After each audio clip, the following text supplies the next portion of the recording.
Saya disahkan ada 2 batu karang di pundi kencing saiz 1 cm. Alhamdulillah. Ini cara saya keluarkannya. Assalamualaikum dan hai.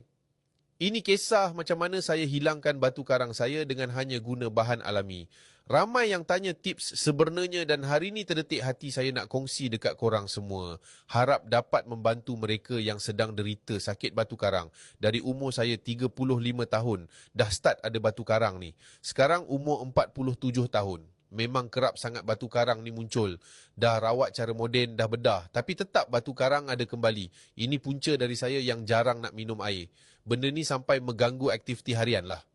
Ya, yang ada masalah batu karang je tahu macam mana nak tanggung sakit tu. Nak dua bila nak kencing. Allahu, sakit. Sampailah satu masa, saya ada jumpa iklan pasal jus leswa ni. Katanya bagus untuk masalah batu karang, bahan dia pula semua herba, tak ada bahan pengawet ke kimia ke. So, selamat untuk diamalkan. Tanpa buang masa, terus saya beli. Selepas minum, berbungkus-bungkus. Ada cek di hospital. Terkejut saya bila dok cakap batu karang saya dah tak ada. Syukur Alhamdulillah. Jus leswa serasi dengan saya dan batu karang dah tak ada. Yang penting kencing pun dah lawas. Jadi inilah apa yang saya amal setiap hari. Untuk tidak mahu batu karang tu ada lagi.